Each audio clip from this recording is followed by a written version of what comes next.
Hello everyone, welcome to Crop Course. Dear student, in this session we will discuss your ICAR JRF Social Science paper 2020. Dear student, we know that in social science there has mainly two subjects, first one agricultural economics and agriculture extension. I am here with agricultural economics. For agriculture extension you can follow Sharvi ma'am. She will take your agriculture extension part. Dear student, we know that Cropcourse is one of the largest online agri-edutech platform for agriculture education and exam. It helps to students prepare for state agriculture, horticulture, sericulture and fishery department exam as well as various PG entrance exam like ICAR, JRF and MCR.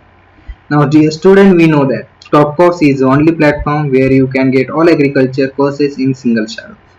We have Abhishek sir for soil science, I Praveen for agriculture economics, Sneha ma'am for horticulture, Ganesh sir for agriculture botany, Sharvi ma'am for agriculture extension, Harshavardhan sir plant pathology and Manish sir for agriculture engineering. Now dear student, without wasting of time, let's we start to discuss paper. There was first question was the type of market situation where king demand curve is observed. देखो बहुत ही simple question है, बार बार repeat होता है. The type of market situation where kinked demand कर कहा पाया जाता है, ओलिगोपोली में, जहां की आपके जो बायर और सेलर है, सेलर क्या है, फ्यू सेलर्स होते. सो ऑप्शन क्या है, oligopoly, monopoly, monopolistic and perfect. So correct answer is A, oligopoly. ये भी सिंपल है. देखो स्टार्ट से क्वेश्चन है, ratio of standard deviation to mean. Okay, जो आपका स्टैंडर्ड डिविएशन है एसडी, ओके, उसका जो रेशियो उसको क्या कहा जाता है, सीवी कहा जाता है, coefficient of variation. So option क्या है, standard error, coefficient of variation, T value and critical difference. So correct answer is B, coefficient of variation. और कई बार ये भी पूछा जा सकता है आपको, the square of coefficient of variation is called. Okay, coefficient of variation का जो स्क्वायर है उसको स्टैंडर्ड डिविएशन कहा जाता है. सो आप दोनों याद रखो. The third one is the farm management principle that guide the farmer to plan for specialize और डाइवर्सिफाइड फार्मिंग. ओके, ऐसा कौन सा प्रिंसिपल है. देखो डाइवर्सिफाइड और स्पेशलाइज में क्या कर रहे हैं, पर्टिकुलर सिचुएशन और कंडीशन में हम किस तरह से आपकी जो प्रोडक्शन है उसको क्या कर सकते, कंपेयर कर सकते हैं इसमें. सो कौन सा प्रिंसिपल हो सकता है, option A opportunity cost principle, principle of comparative advantage, law of diminishing marginal returns and time comparison principle. तो इसमें क्या करते हैं, हम कंपेयर करते. So correct answer what, B, the principle of comparative advantage. Law diminishing return में क्या है, ये तो आपको पता था ही कि आप जिस तरह एडिशनल यूनिट लेते हो वो क्या होता है, मार्जिनली उसकी डिक्रीज हो जाती है. तो ये तो कंपेयर नहीं करता. तो क्या है, correct answer is B, the market price that are above equilibrium tend to create. Okay, ध्यान में रखो, इक्विलिब्रियम प्राइस क्या है, जो आपकी जो डिमांड प्राइस और सप्लाई प्राइस है वो सेम हो जाती है उस टाइम पे, लेकिन उसके अबव होने के बाद क्या होता है, सरप्लस होता है. सो ऑप्शन क्या है, surplus of goods, decline in resource cost, shortage of goods and buyers market. So correct answer is A, surplus of goods. When MC is above AC the average cost curve. Okay, क्या कहा है, जो आपकी जो marginal cost है above average cost है, the average cost curve क्या होगा. देखो marginal cost is above average cost मतलब क्या है, मार्जिनल कॉस्ट इंक्रीज हो रही है. इसका मतलब क्या है, मार्जिनल कॉस्ट इंक्रीज हो रही है मतलब एवरेज कॉस्ट भी इंक्रीज हो रही है. सो जो आपका एवरेज कॉस्ट कर्व क्या है वो भी आप अपराइट हो जाएगा. सो क्या है, ऑप्शन क्या क्या है, A is rising, B is falling, C remain constant, runs parallel to this cost curve. So option A is correct, is rising, क्योंकि हमारा जो एवरेज कॉस्ट है वो भी राइज हो जाएगा. A firm double all the input in the long run and total output less than double, it is a case of. Okay, ये किससे क्वेश्चन है, आपके जो लॉ ऑफ रिटर्न्स है ना वहां से. देखो अगर आप 1 यूनिट इंक्रीज कर रहे हो और 1 यूनिट ही आपको आउटपुट मिल रहा है तो ये क्या है, कांस्टेंट रिटर्न है।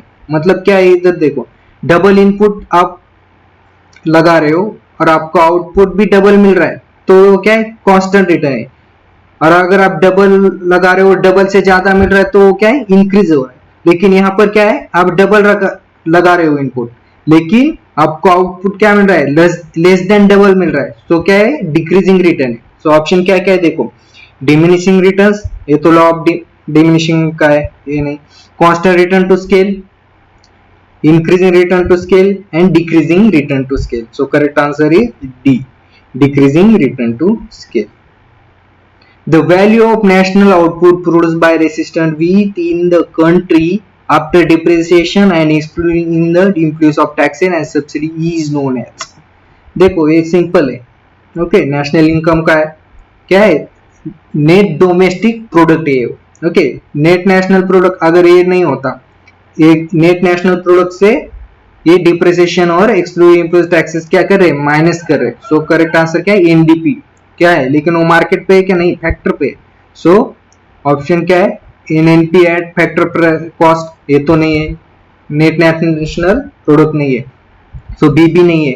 एनडीपी एट मार्केट प्राइस भी है क्या, नहीं। So correct answer is D, NDP at factor price. देखो which of the following is not a system of farming, क्या पूछा है, सिस्टम ऑफ फार्मिंग कौन सी सिस्टम। और देखो सिस्टम में क्या आपकी जो जॉइंट फार्मिंग है, कोऑपरेटिव फार्मिंग है, कलेक्टिव फार्मिंग है, क्या है, ये सिस्टम ऑफ फार्मिंग है। और टाइप ऑफ फार्मिंग कौन कौन सी आपकी, जो स्पेशलाइज फार्मिंग हो, डाइवर्सिफाइड फार्मिंग हो, मिक्स फार्मिंग हो, ओके ओके, रेनफेड फार्मिंग हो, ओके, वो क्या है, टाइप ऑफ फार्मिंग है। सो ऑप्शन क्या है, जॉइंट फार्मिंग, ये तो है। स्टेट फार्मिंग, ये भी सिस्टम है। रेनफेड फार्मिंग क्या है, ये टाइप ऑफ फार्मिंग है। तो हमें क्या पूछा है, not a system of farming. And collective farming, ये भी सिस्टम है। So correct answer is C, rainfed farming, क्योंकि ये टाइप ऑफ फार्मिंग है। The match list first with list second, देखो ग्रेडिंग, ग्रेडिंग मींस व्हाट, जो सॉर्टिंग ऑफ गुड्स और commodity according to size shapes, okay. ये क्या किस लिए किया जाता है, ग्रेडिंग, क्वालिटी के लिए, okay, purity of goods. So option ये क्या क्या है, fourth, quality and purity of goods. So इस किसमें, फर्स्ट और ए और बी में। सो ये तो दो ऑप्शन कैंसिल हो गए आपके, ये दो ऑप्शन। तो प्रोसेसिंग किसके लिए होता है, वैल्यू एडिशन के लिए। सो आपका क्या है, बी का सेकंड है। तो देखो यहां पर है तो कर आपका इधर ही मिल गया आंसर आपका ये। वो मार्केट फाइनेंस क्या है, overcome of distress sale, and hedging क्या है, overcome to price risk. Who was the first governor of RBI, देखो आरबीआई की इस्टेब्लिशमेंट कब हुआ था, आरबीआई की 1 अप्रैल 1935 को। तो तब गवर्नर कौन थे, सर ऑब्जर्वर Smith, Sir Benegal Rama Rau, Sir James Braid Taylor and Sir Chintaman D Deshmukh. तो कौन थे, सर ऑसबर्न स्मिथ, जो 1935 टू 1937 तक गवर्नमेंट थे। लेकिन जो फर्स्ट इंडियन गवर्नर थे वो कौन थे, सर चिंतामण डी देशमुख। अगर आपको यह पूछा जाता who was the first Indian governor of RBI, तो उसका आंसर क्या होता, सर चिंतामण डी देशमुख। लेकिन हमें क्या पूछा है, who was the first governor of RBI, तो वो कौन थे, sir Osborne Smith. The sufficient condition of consumer equilibrium under indifference curve analysis is, okay, consumer equilibrium what, we get maximum satisfaction in minimum income expenditure, okay। आप कम से कम income में किस तरह से मैक्सिमम सेटिस्फेक्शन आपको मिलता है, उसको क्या कहते हैं, कंज्यूमर इक्विलिब्रियम। सो उसकी मिनिमम कंडीशन क्या है, marginal rate of substitution is decreasing, MRS is equal to price, MRS less than price, indifference curve is concave to the origin। तो क्या है, indifference curve जो स्लोप होता है वो क्या है, margin rate of substitution, और वो क्या होना चाहिए, decreasing। so this is minimum condition, so correct answer is A। so difference between the value of export and value of import, तो देखो सिंपल है, ओके। इसको क्या कहते हैं, बैलेंस ऑफ पेमेंट्स। ऑप्शन क्या है, balance of payment, term of trade, market surplus और market margin. So correct answer is दे। तो और कई टर्म बैलेंस ऑफ ट्रेड भी कह सकते हैं। देखो इधर क्या है, टर्म ऑफ ट्रेड, इसलिए ये ऑप्शन करेक्ट नहीं है। So correct answer is balance of payment. The kind of money for which the intrinsic value is equal to the face value, क्या है ये? सिंपल है, स्टैंडर्ड मनी। सो क्या है, टोकन मनी है भी नहीं, paper money, standard money and bank cheque, क्या है? Standard money. Which one of the following is not an external factor affecting the production? Okay, production के लिए क्या है, इंटरनल फैक्टर और एक्सटर्नल फैक्टर रिस्पॉन्सिबल होते हैं। External factor means what, which is not in your hand. Okay, farmer के hand में कुछ भी नहीं है, वो जो एक्सटर्नल अफेक्ट करते हैं, जैसे कि आपके इन्वायरमेंटल फैक्टर हो। Okay, environmental factor, institutional factor, government policy, demand supply, price, वो मार्केट, वो क्या है? External factor. इंटरनल फैक्टर जो आपके जो इनपुट आप यूज कर रहे हो, ओके, सीड सप्लाई, ओके, जो आपकी लैंड है, फार्म लैंड सिलेक्शन, वो क्या है? आपके इंटरनल फैक्टर है। तो हम देखेंगे ऑप्शन क्या है, मार्केट प्राइस, ये तो एक्सटर्नल है। सिलेक्शन ऑफ फर्म क्या है? इंटरनल है। वेदर क्या है? एक्सटर्नल है। गवर्नमेंट पॉलिसी भी क्या है? एक्सटर्नल है। So correct answer is B. The patent and copyright are, okay, patent and copyright क्या है? यहां ये देखो, material and transferable goods, material तो नहीं है देखो, इसलिए ये दोनों ऑप्शन तो कैंसिल हो गए। नॉन मटेरियल है क्या? हाँ, नॉन मटेरियल है। और नॉन ट्रांसफरेबल है क्या? ऑफकोर्स ट्रांसफरेबल होते हैं। देखो कॉपीराइट एग्जांपल देखो, आज जो आपके आईपीएल देख रहे हो, आईपीएल के आज किसके पास कॉपीराइट है? ओके, आपके हॉटस्टार ने ले लिए, ओके, और बीसीसीआई के पास है। लेकिन कुछ साल बाद अगर अच्छी सी उसमें बीड्स लग गई तो सोनी भी ले सकता है। ओके, तो क्या है, वो कॉपीराइट से चेंज होते हैं, ट्रांसफरेबल होते हैं। So correct answer what? D, non material and transferable goods. Which of the following is considered to fall under the deductive method of economic investigations? Okay, deductive means what? You are general to particulars. तो इसमें क्या है, angel law of family expenditure है क्या? नहीं है। माल्थियस theory of population है क्या? नहीं है। डिस्ट्रीब्यूशन थ्योरी है क्या? नहीं है। तो क्या है? Consumer surplus. ओके, देखो एंजल लॉ क्या कहता है, पर्टिकुलर फूड्स के बारे में कहता है, अगर आपकी इनकम इंक्रीज होगी तो आपकी जो एक्सपेंडिचर है उस प्रोपोर्शन में फूड्स पे नहीं इंक्रीज होगी। ओके, माल्थियस थ्योरी ऑफ पॉपुलेशन और डिस्ट्रीब्यूशन थ्योरी, बस एक कंज्यूमर सरप्लस क्या है? डिडक्टिव है, जनरल टू पर्टिकुलर जनरलाइज करता है। So correct answer is D. The benefit cost ratio give green signal to investor ईपीटीज। ओके, आप अगर किसी प्रोजेक्ट का बीसी रेशियो निकाल रहे हो तो वो क्या होना चाहिए? 1 होना चाहिए, मोर देन 1 होना चाहिए। तो आप ऑप्शन देखिए, इक्वल टू 1 सही है, ग्रेटर देन 1 ये भी सही है। सो क्या है? इक्वल टू और greater than 1, it is most correct option. Okay, C, less than 1 तो नहीं होना चाहिए। So correct answer is C. Stock and supply are same. देखो स्टॉक और सप्लाई किसके लिए सेम रहता है? पेरिशेबल गुड्स, ओके, जो कि इजीली स्पॉइल हो जाते हैं, वो जिसका लाइफ स्पैन बहुत कम रहता है। तो फार्म मशीनरी का स्टॉक और सप्लाई सेम होगा क्या? नहीं होगा, ये स्टोर किया जा सकता है। मिल्क, ऑटोमोबाइल ये भी स्टोर किया है। So correct answer is sorry, iron store किया है। मिल्क क्या है? ये आपका पेरिशेबल गुड्स है, वो इजीली स्पॉइल हो जाता है। सो उसका स्टॉक एंड सप्लाई क्या है? Same. Correct answer is C. The possibility of occurrence of economics of scale is an, देखो ये क्या है? It is y is equal to function of all जो आप यूज कर रहे हो, जो इनपुट यूज कर रहे हो, x1 x2 उसका फंक्शन रहता है। सो क्या है? y is equal to function of x1 divided by x2 x3 x7, ऐसा है क्या? नहीं है। So y is equal to function of x1 x2 divided by x3 x4 x1 है क्या? वो भी नहीं है। So correct answer what? C. देखो ये सी राइट है। So y is the function of x1 x2 x3 x7। So correct answer is C. तो डी क्या है? y is the function of y1 y2, ये भी है क्या? y3 divided by y3 y4 yn, नहीं। तो करेक्ट आंसर इज सी। आपका करेक्ट आंसर क्या है? C. Lead bank scheme was recommended by, देखो बहुत से लीड बैंक का भी एस्टैब्लिश होता है 1969 को। तो किसने दिया था? नरीमन कमेटी। ऑप्शन क्या है? Dandekar committee, Nariman committee, VL Mehta committee and Chidambaram committee. So correct answer is B, Nariman committee. When the price of out of fashion good is decrease, demand will, देखो हमारा लॉ ऑफ डिमांड क्या कहता है कि अगर आपकी प्राइस डिक्रीज हो गई तो डिमांड क्या होना चाहिए? कमोडिटी का इंक्रीज होना चाहिए। लेकिन यहाँ कौन से गुड्स है, वो नॉर्मल गुड्स के लिए, लेकिन यहाँ पर क्या दिया है, out of fashion goods, mean उसके जो कस्टमर है वो सेम है, लिमिटेड कस्टमर है।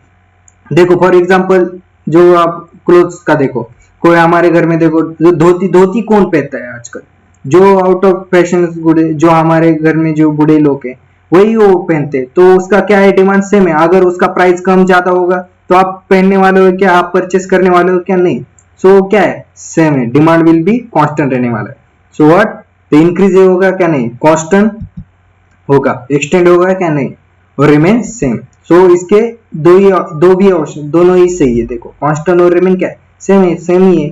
So correct answer is B और डी, दोनों भी सही है। Under perfect market situation the marginal revenue line coincide with, देखो marginal revenue, the perfect market situation की कंडीशन क्या रहती है, आपका जो marginal revenue equal to price और इक्वल टू एआर रहना चाहिए, MR equal to AR equal to price. So correct answer क्या है आपका, एमसी तो नहीं होगा, एआर, ए बी सही है, ओसी भी नहीं है और टीआर भी नहीं है। So correct answer is AR, because MR is equal to AR is equal to price. So correct answer is B. On the ridge line, marginal physical product of an input will be. तो क्या है answer, zero, constant, positive, negative. सो correct answer क्या है, जो ridge line पे MPP क्या होता है, जीरो रहता है, अंदर क्या होगा, रिज लाइन के अंदर पॉजिटिव और बाहर क्या, negative. So on the ridge line क्या कहा है, on the ridge line MPP क्या होगा, zero. So correct answer is ये। Match list A week second. देखो एपीएसएस क्या है, एपीएसएस ने किस कम दिया था, national commission of agriculture third, ये इधर ही आपको मिल जाएगा। सिंगल विंडो सिस्टम किसने दी थी, मोहन कांदा ने दी थी, ओके, मोहन कांदा। आरआरबी किसने दी थी, ओके, सी कपूर, नरसिम्हन। और लैंप्स किसने दी थी, बाबा टीम ने। सो करेक्ट आंसर इज डी। यह देखो, ये बहुत अच्छा क्वेश्चन है, देखो बार बार कहीं भी पूछा जाता है, आपकी जो कंसेप्ट है उस पर डिपेंड है, थोड़ा सा कंफ्यूज किया है, थोड़ा लॉन्ग है, लेकिन बहुत इजी क्वेश्चन है। The market situation wherein all the sugar cane farmer producers are bound to supply their produce to farmers cooperative sugar factory in that area is known as oligopoly. Oligopoly means what, आपकी जो sellers है, okay, वो बहुत ज्यादा होने चाहिए और जो बायर्स भी है वो भी ज्यादा होना चाहिए। लेकिन क्या है, इधर क्या है, देखो सेलर तो ज्यादा है लेकिन बायर्स एक ही है, ये बायर्स पर डिपेंड किया है। ओलिगोसोनी में क्या होना चाहिए, फ्यू बायर्स होने चाहिए, लेकिन यहाँ पर क्या है, एक ही है बायर्स। कौन सा है, आपकी farmers cooperative sugar factory. Monopoly में क्या होना है, सिंगल सेलर होना चाहिए, लेकिन यहाँ तो बहुत ज्यादा है। और मोनोसोनी, मोनोसोनी में क्या है, आपका सिंगल बायर्स होना चाहिए। So correct answer is D, monopsony, क्योंकि यहाँ जो आपकी जो कोऑपरेटिव शुगर फैक्ट्री है वो singly buyer. So correct answer is D, monopsony. Which of the following does not change with the volume of activity. देखो क्या option, master budget, master budget तो आपके बहुत ऑल ट्रांजेक्शन आते हैं इसमें। फंक्शनल बजट्स, ये भी नहीं। स्टेशनरी बजट, देखो ये stationary budget means what, your volume activity not change, so it is C, flexible में चेंज हो जाते। So correct answer is C, stationary budget. Isoquant are linear when resources are, linear कब होते हैं, जब आपके सब्स्टिट्यूट होता है परफेक्ट सब्स्टिट्यूट। देखो कॉम्प्लीमेंट में तो नहीं है, कॉम्प्लीमेंट में तो एल शेप हो जाएगा, कॉम्पिटिटिव में भी निगेटिव हो जाएगा। So correct answer is C, perfect substitution. The total output produce in a year multiply with the market price prevalent during the same year, इसको क्या कहता है, ग्रॉस नेट प्रोडक्ट कहा जाता है। कहां पर, मार्केट प्राइस में कहा जाता है। तो देखो जीएनपी एट मार्केट प्राइस, यही आपका सही आंसर है। बाद में क्या है, एनएनपी एट फैक्टर प्राइस, ये भी नहीं है। एनएनपी एट मार्केट प्राइस, ये भी नहीं है। जीएनपी एट फैक्टर प्राइस भी नहीं है। ये क्या है, मार्केट प्राइस पे कहा जाए। सो करेक्ट आंसर है जीएनपी एट मार्केट प्राइस। ये A country can be increased by imposing more tax on the good whose consumer surplus is। देखो टैक्स किस पर ज्यादा लगाती है गवर्नमेंट, किस पर्सन, कंज्यूमर सरप्लस में what, what we actually willing to pay and it is difference between what we willing to pay and what we actual pay. देखो अगर आपको कोई क्लोथ लेना है, एग्जांपल दे रहा हूं मैं, आपको एक चीज लेनी है, क्लोथ लेना है, वो आपको पसंद है और आपकी उसके लिए आप 1000 तक पे कर सकते हो। देखो 1000 रुपए तक आपकी कैपेसिटी कि आपको सोचा है आपने कि मैं क्लोथ खरीदने के लिए 1000 रुपए पे करूंगा, लेकिन आपको कितने में मिला, 800 रुपए में ही मिला। तो क्या है, जो आपको 200 रुपए क्या है, आपको कंज्यूमर सरप्लस है। तो गवर्नमेंट क्या करेगी, जिस पर ज्यादा कंज्यूमर सरप्लस होगा उस पर टैक्स लगाएगी या जिस पर कम होगा, आपको जिस पर टैक्स ज्यादा लगा, क्योंकि आप वो खरीद सकते हो, क्योंकि आपकी जो कंज्यूमर सरप्लस है वो हाई है, जिस पर ज्यादा है। अगर जो वो एक चीज आप 1000 को खरीद सकते हैं और आपको 500 ही मिल रही है, तो क्या आप उसको 1000 तक परचेस कर सकते हो। तो गवर्नमेंट क्या करेगी, उस पर ज्यादा टैक्स लगाएगी। सो करेक्ट आंसर क्या होगा, ये हाई। ओके, लो में तो नहीं, जीरो में भी और नॉट कांस्टेंट में, जिस पर हाई ज्यादा कंज्यूमर सरप्लस होगा उस पर गवर्नमेंट ज्यादा टैक्स लगाएगी। The share of agriculture and allied sector in Indian GDP during 2018-19, option क्या है, 15%, 20%, 25% एंड 13। जो अप्रोक्सीमेटली था वो जो 17% के लगभग था, लेकिन हमारा जो ऑप्शन आ रहा है लगभग 15 के लगभग आ रहा है, तो हम यही लगाएंगे 15%। So leather in shoe factory is considered as, okay, leather किस तरह का कैपिटल है, देखो sunk capital, circulating capital, floating capital and operating cost. So sunk capitals mean what, we have to use only at single time. Okay, हम बार बार use नहीं कर सकते हो, हम एक बार यूज कर सकते हो। सर्कुलेटिंग कैपिटल मीन्स व्हाट, जो आपका वर्किंग कैपिटल है बार बार आप यूज कर सकते हो। फ्लोटिंग कैपिटल भी वही है, आप बार बार यूज कर सकते हो। ओके, सो करेक्ट लेदर क्या है, अगर शूज फैक्ट्री में लग आप बार बार यूज कर सकते हो, क्या लेदर को नहीं है, वो एक बार यूज होगा। सो करेक्ट आंसर इज ये sunk capital. The marginal efficiency of capital और yield on investment is called, देखो ये सिंपल है, एनपीओ है क्या, नहीं, ये तो जो नेट आपके जो प्रेजेंट आउटपुट और इनपुट का डिफरेंस है वो क्या है, net present value. Pay back period भी नहीं है, IRI. Correct answer is IRI, internal rate of return. The marginal efficiency of capital और yield on investment is called IRI. The most of application of fertilizer by family member labor is referred to as, देखो क्या है option, marginal cost ये तो नहीं, sunk cost, imputed cost and opportunity cost. Family labour को क्या है, हम पेमेंट पैसा देते हैं क्या, नहीं है, इसको हम क्या कहते हैं, इंट्रिंसिक कॉस्ट और इम्प्लिसिट कॉस्ट भी कहा जाता है, और उसको ही हम क्या कहते हैं, imputed cost. So correct answer is C. The capital obtained from on saving gift is called, okay, जो खुद से पैसे उसको क्या कहते हैं, इक्विटी कैपिटल। तो डेब्ट capital, equity capital, paid capital and issue capital. Correct answer is B, equity capital. The centrally cooperative bank normally operated, हमको पता है डीसीसी कहाँ पर ऑपरेट होती है, डिस्ट्रिक्ट लेवल पे।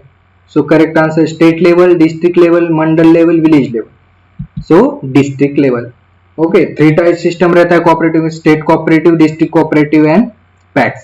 सो मेजरली जो स्टेट कोऑपरेटिव है, बस आपको स्टेट जो डिस्ट्रिक्ट कोऑपरेटिव उसको फंड सप्लाई करता है, लेकिन ऑपरेटिंग कहाँ होती है, आपकी डिस्ट्रिक्ट लेवल पे होती है, ये ध्यान पे रखो।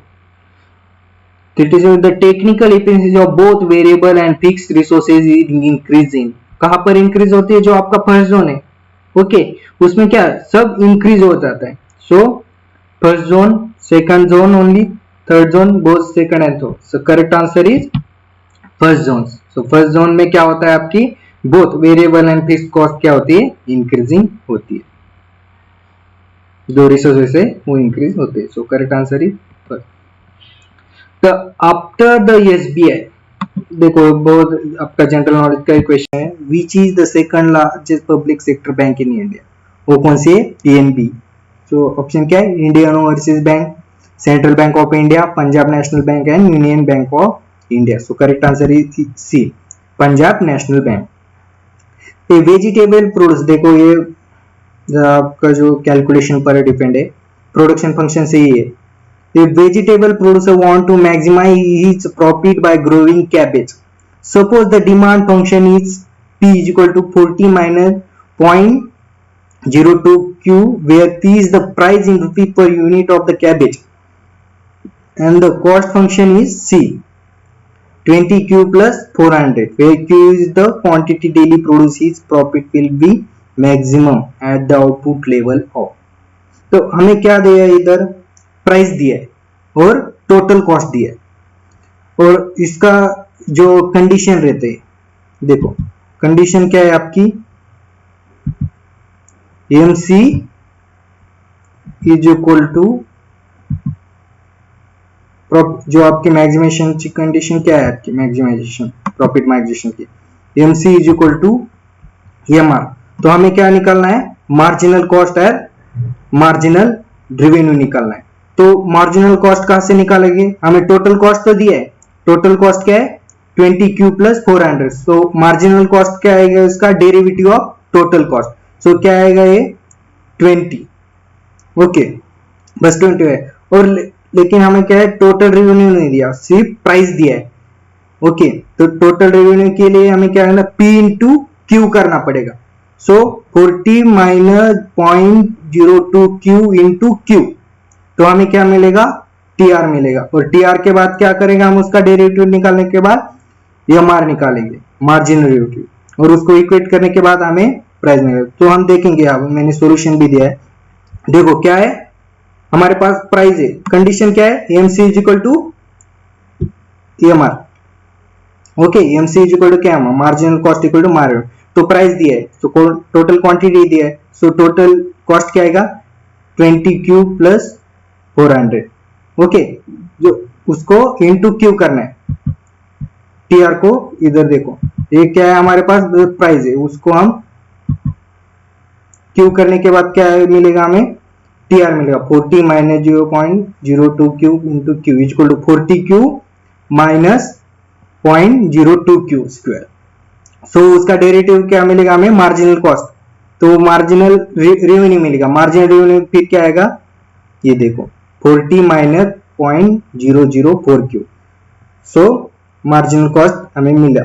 Okay so for profit maximisation MC is equal to MR. ये तो मार्जिन कॉस्ट मिला और ये मार्जिनल रिटर्न भी मिला. तो इक्वेट करने के बाद क्या आएगा, 20 is equal to 40 minus 0.04 Q. Okay इधर गया, Q इज इक्वल क्या है 20 डिवाइडेड बाय 0.004, सो 500. सो देखेंगे हमारा आंसर क्या है, first one is 200 500. So correct answer is B.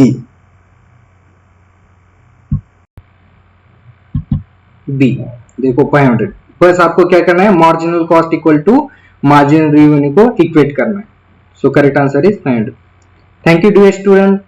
Please like, share and subscribe. We will meet in next session. Thank you.